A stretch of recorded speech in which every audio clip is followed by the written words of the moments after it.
All right, gang. Welcome aboard. It's time once again for the weekly Mac-Forum video chat. As usual, I'm your host, Sylvester Rock, aka Sly Dude on the forum. Welcome to the February 19th edition of the Mac-Forum video chat. I hope that you enjoy the information we have for you this evening. First of all, welcome to our newest member. All right, Charlie. Hopefully that member will find some pretty useful information here, and we'll try to keep him and all the other members up to date on what's going on and provide some useful information. All right, let's get right in. Speaking of useful information, let's get right into things. First of all, as you can see from the screen here, member Ditto Man wants to know about use of the Shift Command 4 shortcut for taking desktop pictures. Those of you that have been around the Mac for a long time know that this is a command that's built into the operating system to take pictures. And Ditto Man was asking about the default save location because as he remembered in the past it had gone to the desktop and now seemed not to go to the desktop, and there was something wrong. Well, if you look at this thread carefully, you see that the problem seems to be a setting in Dropbox for some users. I'm not going to go through all of that. I haven't had a chance to set that up to show you, to test you, but the thread is pretty self-explanatory thanks to some screenshots from member Rad Dave, king of the screenshots. And also, I want to point out one of the reasons I'm linking to this thread, two things. One, it has a fix for the Dropbox problem. Two, as you can see here, Rad Dave has some link to a chart that shows you some of the major file formats and what features they support. Now, the other reason I link to this thread is there's two things, and I want to be sure that I show this to you. First of all, if for some reason the default format for desktop screenshots is PNG in the current version of the OS, but if you launch the maintenance utility Onyx and you go to parameters, all right, it's going to take a second to load those parameters and read in your current settings. Okay, as you can see here. And one of the things that is going to show you is right here in the parameter, and I'm going to go to General tab. I can change the default from PNG, and it shows you one of several other file types, supported file types.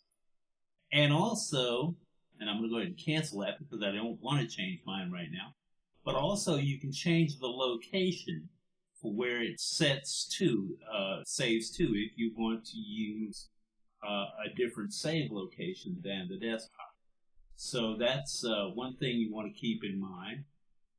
Also, now in a different thread, that it's a resurrected thread about removing a piece of malware called Taboola. And in that thread, member Hugh Vane reports to us that Safari 10 doesn't seem to provide the reset function anymore. One way around this is if you will go to Onyx and go to cleaning, the cleaning tab or set, and go to internet, you can control which ones of these internet functions get deleted and cleaned out. Okay, now I'm going to give you this two words of caution.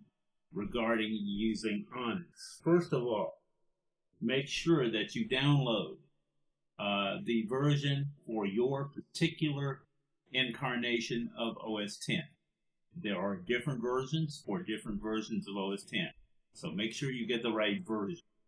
And second of all, even though I personally have not seen a lot of issues with Onyx corrupting things, and that's one of the reasons it's so highly regarded in the forum, I'm going to suggest to you that you make a backup before you do anything. Particularly things that mess around with some of these internal parameters of things like Safari, etc., etc., etc. It's not that what they're doing is dangerous or anything, but it's always good to have a backup. All right, let's move on.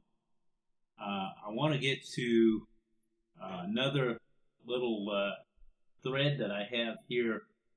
First of all, I want to get to something with regard to Safari. All right, I mentioned a while ago that if you, well, first of all, let me deal with a different tip here. I clicked on the wrong tab. My tabs have gotten a little bit out of order here. Let's see if I can get us back on track. Here we go. All right, first of all, this thread, before I deal with the Safari issue, the other Safari issue, this is a thread regarding, can I delete these apps?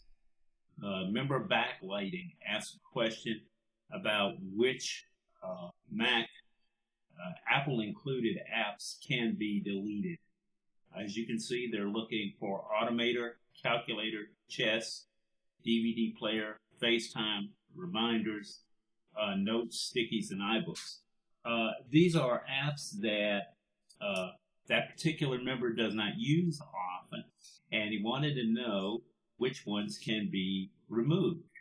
Now, first of all, first thing I'll tell you is, unless you are really, really, really seriously in a bind for space, it's not worth it. These particular applications are not going to take up a lot of space. So that's not going to save you a ton of space. But with regard to the general situation of which applications can be removed, which ones can't, remember Rad Dave comes through again with an Apple article talking a little bit about which ones can be removed. And one of their suggestions involves going into Launchpad. I'm going to show you what they mean here. Okay? And then go into Launchpad like so. All right?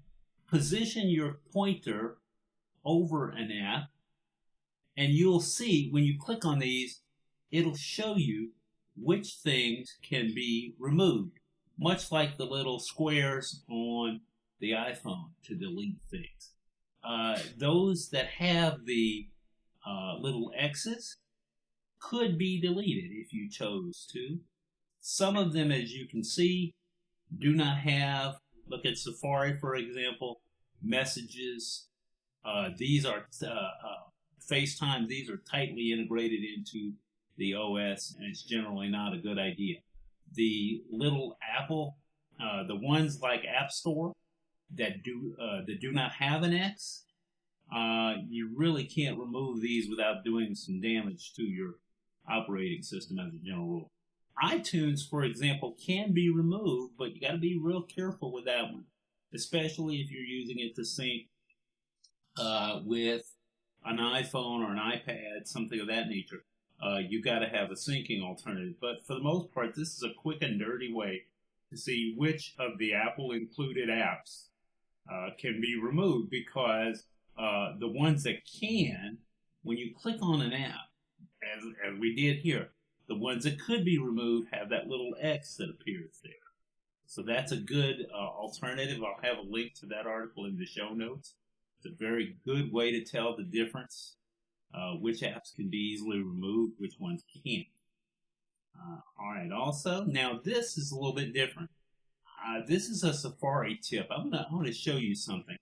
Last week, or a couple of weeks ago, I asked about, I posted a tip about how if you have video playing in the background, okay, you can, I'm going to turn the video down a little bit. You can see with this little speaker icon that there's music playing in that tab. Now, here's the question. What do you do if you're not on that tab anymore, like I am now? You're trying to find which tab is playing music or playing a video. You're not on the tab anymore, and maybe you're having trouble seeing that little icon. Here's a little trick. Go up into your address bar and right-click, okay? Control-click if you're using a single-button mouse, and you will see which button. Now, there's the name of the tab that's playing the music. I can either mute all of the tabs, or if I click right here on the title, it'll take me right to that tab, and I can stop it or do whatever it is that I want to do. So that's a good tip to keep in mind. I have no idea where I stumbled on that one. Otherwise, I would be more than happy to give the author of that little tip some credit for that. All right, let's move on. This tip is Paul Wagenstell from Tom's Guide via the Fox News tech site. And it's talking about stolen Apple IDs and how it's sometimes used to hold your phone hostage. This little article goes through and talks about some of the ways that Apple IDs are stolen, a lot of which come from phishing scams. You get an email claiming to be from someone claiming to be from Apple, asking you to verify your Apple ID, etc. And when you follow the link, you're passing it on to some scammer. There have even been, I think, some reports of users getting phone calls, and on the caller ID, it appears to be from Apple Tech. My general rule for giving out that kind of information is don't give that information unless you initiated the contact and you know with near metaphysical certitude who you're dealing with. So, for example, if I make the call to Apple from a number that I have used before, and I know I'm dealing with Apple, I'm a little more comfortable. I'm not going to just give it out from somebody claiming to be from Apple. I get a phone call one day, somebody says, I'm from Apple Computer, I want you to verify this, that, and the other. Sorry, I'm not doing that. It's just not going to happen. I'm going to have to find another way to verify those kinds of things. I'm not giving out that information because your Apple ID, as you know, if you've been a long-time Mac user, has so many links to just about everything that you do with Apple. So there's some good information there, good tips there. I won't go through everything, but it will help you get a handle on what's being done with these Apple IDs. Remember that your Apple ID in most cases is also your login to the App Store. So if somebody gets a hold of that, there's all kinds of information tied into it there. iCloud, for many people, their iCloud ID and their Apple ID are one and the same. So now they have access to your iCloud, etc., etc., etc. If they can get a hold of the right password information, which you may have given them through a phishing scam, then they can go in and change all kinds of settings. If your Find My Phone function is tied to it, then of course that comes into play. So this is something you'll definitely want to keep a watch on. And then this next article from the website BGR comes from, talks about 25 iPhone features that are basically hidden and perhaps not quite as well known as they could be. The author is Zach Epstein. I've read some of his other articles. They're pretty good. This one's pretty good. Some of the tips in the site we've talked about before. Some of them you may not have heard of. I'm not going to walk through all of these because we tried to scram a lot of stuff in here tonight. But I'll have that link for you in the show notes. I'm still working my way through that article. Show prep today got a little chaotic for any one of a number of reasons, including destroying a piece of equipment in the broadcast bunker and needing to get it replaced and put back together yesterday. So I'm still snaking cable and reconnecting everything to get things back to where they should be. So show prep got a little chaotic this week. All right, next. This one, I thought this was interesting.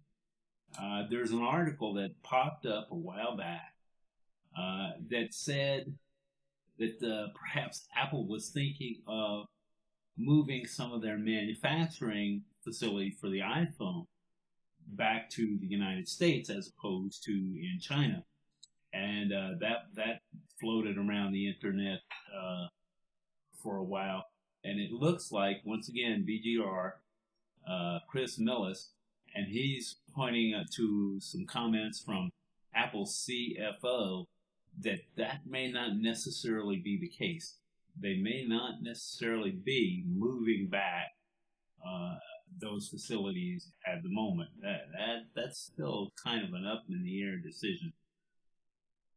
Personally, and this is no insult toward Apple or any kind of a political statement or anything like that, I will believe that when I see it. Simply because making that kind of change, whether it's moving an existing facility to the United States or building a new facility in the United States, that's a big decision. It's not something that you do based on short-term demand. So in other words, you don't build that kind of facility, that kind of infrastructure just to meet a short-term demand in iPhone production. If you do that, there's something of a long-term strategic interest to you to do it. I'm not saying they won't do it, and I'm not saying that it won't happen sometime in the next 4 years. I have no way of knowing. What I'm saying is, don't buy into the notion that this plan is a done deal or that it isn't a done deal. I mean, we've seen web articles on both sides of the fence now. I think it's going to be strictly a matter of, can it be done? Is it a viable decision to do? I don't think necessarily that they're going to do it or not do it based on who's president. They may do it because of some policy decision, but once again, that's a ways down the road, and suggesting otherwise is kind of overrunning the headlights. All right, guys, that covers a lot of the stuff that I had pre-planned for tonight. So as you can see, we crammed a lot of stuff in here. It's one reason I didn't go into excruciating detail on any of the things. But I do want to mention something. I do not have this prep to go yet. I think I'll tag it on to the end of the show, assuming I can get it working. Generally, what I do is I do the live version of the show, and then depending upon whether the encoding messes up or anything, I upload a version. It records as I'm doing it live, and I'll upload that version, editing anything from the beginning that's not supposed to be there or anything like that. So what I may do this time, when I add something, or when I go back in and post the actual video, I'll try to do something for you that occurred to me about 10 minutes before the show started. Posting screenshots somewhere. There are various sites that you can do that with. And it generally involves the following process. The default format for a Mac screenshot is PNG. Well, the trick to PNG is, some sites may want other formats, and they may want different sizes depending upon your needs. Now, generally that involves loading the finished screenshot that the Mac took into an application like Preview, Photoshop, any of those, resizing the image and saving it in whatever format the website you're uploading to wants. So you're making a size adjustment and in some cases, a format adjustment. Now, I think, and this is the reason I'm not going to try to demonstrate this right now, because I'm not 100% sure of the steps and how much they've changed. It should be possible to create automated workflow that takes an image from a location that you suggest, takes the image, saves it in a format you suggest and a size that you suggest, so that way it's already ready to go for Instagram, whatever website you're uploading to. And in theory, you could, if you dump them into a folder instead of on the desktop, you could batch process images and end up with a number of images by strictly dragging and dropping them onto an automated droplet that's been saved as an application. So what I'll do is I'll take a look at this. I have a break from work tomorrow because of the President's Day holiday. I'll take a look at this tonight and poke around with it a little bit, see what I can come up with. If I can come up with a workable workflow, I'll record it and attach it to the end of the podcast video so that you can see it. And hopefully you'll find that useful. So that's going to just about do it this week, guys, for tips and tricks. Next week, I'll give you a hint as to what's coming up. I lost a link, okay, that my wife sent me, so I didn't have time to find this again and stick it in the show. But it has to do with smart TVs spying on their users. And no, I'm not talking about some grand conspiracy theory here. It has to do with these functions that involve voice control and what kinds of data gets scooped up by and the article talked about smart TVs, but in theory, the same problem could exist with any device that uses voice control technology if they're doing it in certain ways.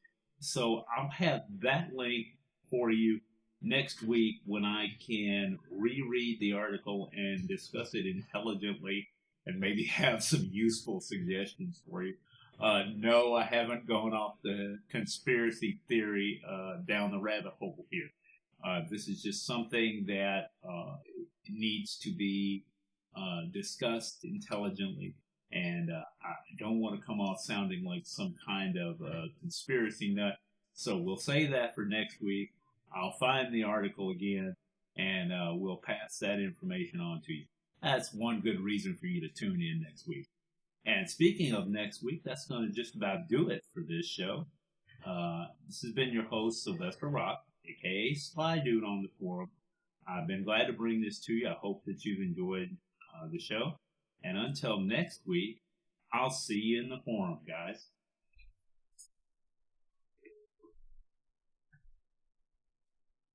Hey,